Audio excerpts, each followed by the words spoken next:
What's up, YouTube? It's Josh Creates, man, here with another video. I know it's been a super long while since I had another TikTok video. My last video was about my cruise trip. I did a voiceover on that, but before that, it was a long time since I had another TikTok vent about inflation reaction type of video. But I forgot what I would title this video. This is a live in real life reaction, but we'll see. I'll make the title later, but without further ado, let's get right into it. I just got paid today. Every time I get paid, the government be pissing me the fuck off. Same. I check my check, I'm like, okay, baby, listen, I don't know who the fuck gave these people permission to take that much motherfucking money out of my check, but they are fucking delulu. I'm just so confused on like how people are genuinely supposed to get the fuck ahead if the government is literally like just like grabbing us and just holding us down. Like, yeah, your ass ain't going no motherfucking where. You stand right here, you gonna be up under me for the fucking rest of your motherfucking life. And that's just that. Yep. Why you taking over $500 out of my check? Why? Government expect you to pay rent, lights, water, gas. Some people got HOA fees. Oh my god. Yeah, some people gotta pay for the trash man to come get they fucking trash. Where I live, like we do have to pay for like a trash. It's included in the rent to pay for the trash guy, but I didn't know HOA had fees. I mean, it's common sense, you know. If anything, like, you have to pay HOA fees, and if you even slightly go against HOA's rules and laws, whatever, where you live, dog, you could get charged so much too. Someone tried to call me. You could get charged so much, bro. It's crazy. Not even all the miscellaneous shit, you know, like groceries and homeowners insurance, rentals insurance, and then you gotta do health insurance, dental insurance, life insurance. You gotta pay when you die. You gotta pay for a fucking funeral. You gotta, yeah, did I say car insurance? Car insurance too high. Then you got fucking all these copay. Yeah, I'm paying health insurance, but then everything ain't free. Motherfucker, if I'm paying health insurance, when I go, everything need to be free. Everything. And then you sit here trying to force everybody to go motherfucking Medicare. You're forcing people. I think it was like $75 or $85 out of my check that I paid towards Medicare. Why? That's one check. Do you know how much money I fucking paid towards Medicare in a year? America is so fucking money hungry. I need to stop saying America. It's the world. The world is so motherfucking money hungry, bro. Like, and that shit pisses me off, because then you got regular people that did not ask to be in the middle of this fucking stimulation game where people is just playing this shit like it's a fucking joke, and it's literally people's lives at stake. People's mental sanity at stake, and it's more to life than this bullshit. It's so much more to life than this bullshit, but we can't focus on the real reason for being here because we're so focused on surviving. We're stuck in survival mode for forever. Not only that, bro, to think about it, we also have to pay to get our taxes done. Let that sink in. We have to pay to get our taxes done. Once again, let that sink in. Making that much sense right now in terms of the cost of every fucking thing. Tell me why I just had to spend $400 to register my car. Yes, $400 for a piece of paper. I haven't bought any Christmas gifts. Zero. None. Not one. And the way that it's looking, y'all not getting nothing. Y'all ain't getting nothing from me, because groceries are too high, car insurance too high, car bills, everything is high. They're going to increase rent. As soon as the lease renews, they're going to increase the rent. So What is this? It's almost like my brain can't really compute this, because I'm just imagining, like, if I was a mom and I had kids and I just had to come pay this shit, bro. Kids need Christmas presents. Now I done spent $400 at the motherfucking DMV and I can't buy my kids no fucking Christmas gifts. Or lights about to get cut off because I had to buy this piece of fucking paper. What the fuck?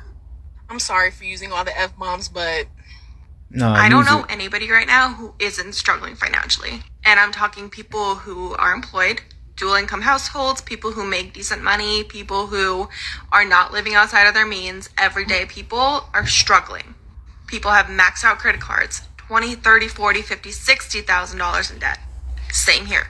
I know many of you can relate to this one. I've been unemployed for 4 months. I've been job searching every single day, relentlessly applying for hundreds of jobs at this point. And while I'm job searching, I'm also looking at contract and freelance work, and I'm also starting a side hustle. I'm opening an Etsy shop right now, and I'm just doing some little side hustles to make extra income because at this point, everything counts.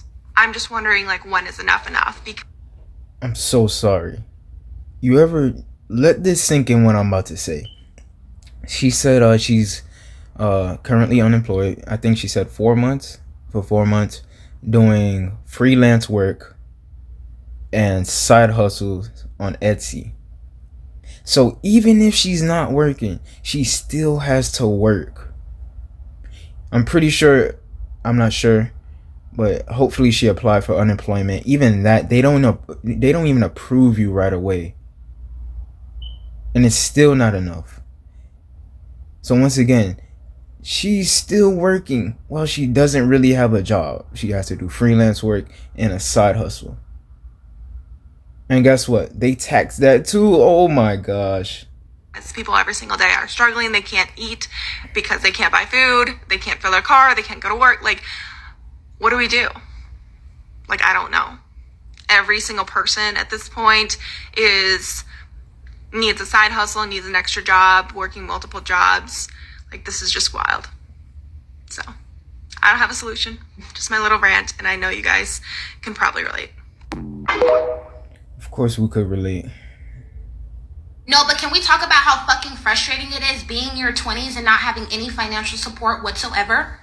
Okay, so for those that don't know my story, my mom had passed away like over a year ago. I ended up being homeless, and then now I'm in an apartment, and I'm blessed. I'm very grateful, but like I feel like the part of being homeless and then having somewhere to stay is like there's always a big fear in your heart that I'm gonna have to go back to being homeless one day. Like, it's just so scary and it's so overwhelming because it's like I have to do everything. Like, when it comes to rent, I have to pay my rent. When it comes to my car, I have to pay my car. When it comes to groceries, I have to pay it. And it's so fucking hard because we're in a recession right now. Like, everything is so expensive and it's just me. Like, my mom was the only one that had a room for me at her house. Like, I'm not even trying to complain. Like, I'm trying to figure this makeup out, but I'm not even trying to complain. I'm just saying, like, it's so overwhelming. And I know that other people can relate. Oh my God. But I know other people can relate. It's just like so overwhelming when you literally have to figure out everything. Like, this is literally why people are robbing banks and stealing and selling their body, and why people are in the streets having their own pharmaceutical industry, because it's so hard trying to be ethical, trying to do the right thing, and still trying to live. Like, I am losing it. For all the idiots that keep commenting, just leave, bro. Just move out. You thought I haven't tried, bro? You thought I haven't never thought about that?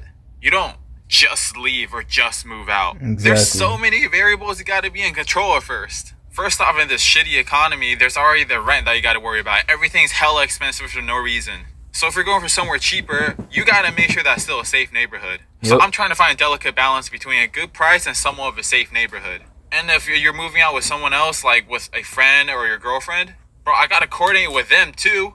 On top of that, each individual probably still has ties with their family. Stuff like health insurance, car insurance that are probably shared with the parents still, or credit cards that are still under the parents as authorized users. I gotta make sure I got all those insurance and credit cards set up before I completely detach from my parents. You also need to have enough in your savings for maybe a high security deposit for the apartment, and most apartments nowadays, you need to be earning at least 1.5 to 2.5 the amount of rent per month. If I'm moving to a new area too, I need to transfer my job as well. I can't just move to a new area, have no job. So yeah, clearly I've been thinking about it. I've been thinking about moving out for the longest time, of course. When I came back from college from Taiwan, I had no networking left in America and no contact with my old friends. And I couldn't find a job on top of that for forever. And I kept hanging on to the hope of I'll find a job. So I didn't find any part-time jobs in the middle until I started giving up after 1.5 years into the job search. That's when I found a tutor job.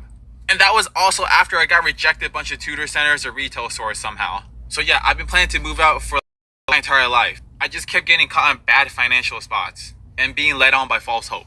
So anyways, originally I was planning to move out by summer, but I gotta hurry the hell up now because my mom is just getting crazier and crazier. So I'm planning to move out in 1 or 2 months. Every household has its ups and downs, man. Just remember, you are not the only one going through this.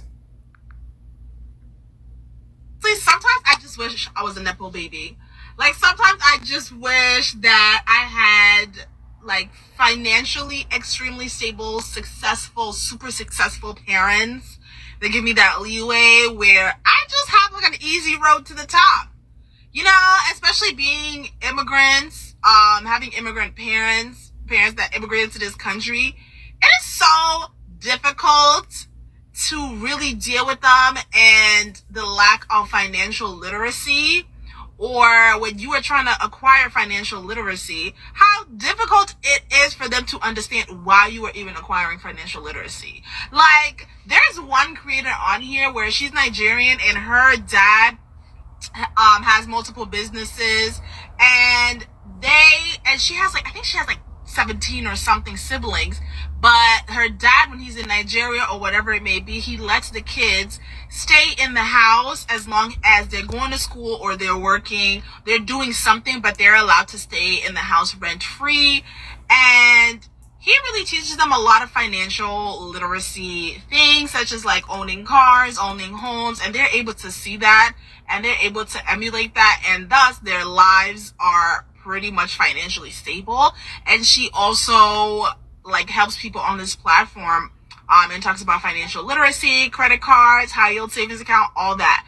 And watching her, I'm just like, how amazing is that? How amazing is that? That even though she's an immigrant, her parents are immigrants, she at least has a fair chance to succeed. She has a supporting parent that not only took those risks, but also acquired that knowledge and wanted to acquire that knowledge to make sure that his children are even better than him. Because I'll tell you one thing, for me, being the oldest, I've made so many financial mistakes because I didn't have anybody to learn from.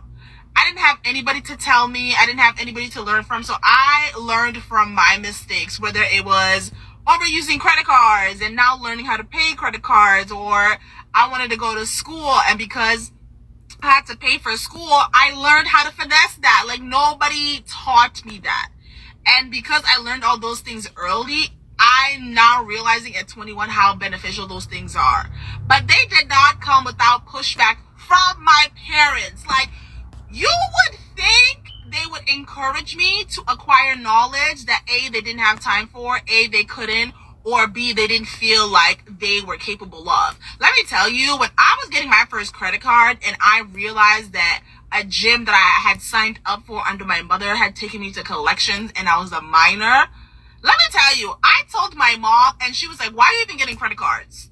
Why are you going to acquire, like, loans that you can't pay back? I'm like, do you understand there's no way for me to build credit without getting a credit card at this point in my life? Like, I'm met with so much pushback. And for them, it's like religion plays such a big role where, like, God will take me there, God will buy me the house, God will buy me the car. How is he going to do all those things if you don't even meet him halfway? And Right. that's a whole other video for another day, because religion really plays a part in diminishing the mental capacity or thinking that you're not capable of certain things with our parents, with immigrants. Yeah. If you're a religious person and you depend on, like, what you believe in, to the God that you believe in to come help you financially or help you in any type of way in your life, you have to meet them halfway. You have to look like you're trying, at least. Once it looks like you're trying, then everything will fall for you. It may not fall for you perfectly that first time. You may have to get over a small bump in the road so you could understand and learn from what that small bump in the road is, so you could get stronger and stronger to your goals. Just to let you guys know. Like, I really really don't understand. And it is so frustrating where they still don't see you as an adult, so they keep a lot of financial stuff away from you. Like, sir, ma'am, I am 29 now. I think it's time for you to really expose all the financial decisions you guys have made. What kind of investment properties y'all have in Africa? Y'all have in Kenya? Like, it is time for me to really know and really assess what kind of future financial plans y'all have, because at this point y'all are getting older and I'm getting closer and closer into being y'all's caretakers. And for me, even though I don't like to take the full responsibility for their financial stability, because that's just wild to me, that's too much, I like to extinguish little fires before the big fires, okay? Because I will not throw you in the darkness and then I'm over here dealing with my family, my kids, my husband, my financial stance, and then something financial happens, or you hit a financial hurdle, and I gotta cover the whole thing, and I gotta do everything. No. I need to know all of the things that you guys are doing, that you guys are thinking of, because I'm just not about to be the head of this thing when it sinks, which it will. For me, I just really don't understand why immigrant parents give their kids pushback when they're taking financial risks in order to increase their salary, in order to increase their knowledge, in order to just overall set up their life completely differently than their parents. Why are you buying that house? Why are you going for that business? Why are you putting your money in stocks? You're wasting your money. You need to save your money. That didn't work for you, so it's not gonna work for me in the 21st century. I really don't understand. You would really think that our parents would do nothing but support what we're doing, or in return want to learn from us. But no, you get pushback. And that's what I'm saying. If we were Nepo babies, immigrant Nepo babies, let me tell you, life would be so much easier, because not only do I have to go out in this world being financially illiterate, being black, being an immigrant, but then on top of that, I have no financial backing and I have no financial support from the very people who put me in this position. Explain that to me. Explain that to me. It is just so incredibly frustrating, and I just had to rant about it. Oh my gosh, she went on for a long rant, but yeah, everyone wished they were a Nepo baby, actually. When you get to America as an immigrant, you start to realize, after a few years, maybe in your first year, that things are just not as easy as you thought it would be. The greatest country in the world is actually the greatest scam in the world. Everyone's eyes start to open up, and I understand what she means by she wants to know everyone's financial how should I say, financial actions. I'll say, for example, when she says she wants to know what everyone's doing with their finances, so everything won't fall onto her when things go bad, when things go left. She has to take accountability for everything. I 100% understand that. It's very for example, you wouldn't want somebody using your car, for example, and then something happens to your car, and then now you have to deal with that. You understand?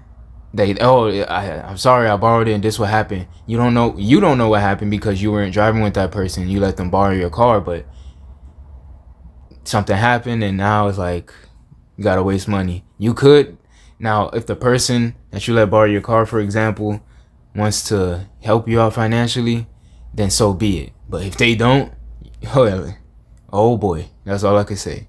But anyways, guys, I'm not gonna do this video right here. I'm gonna save this one for another time, another half. It is a long segment of a video, so needless to say, everything will be okay. My name is Josh Creates. Don't forget to like, comment, share, subscribe. I'm out.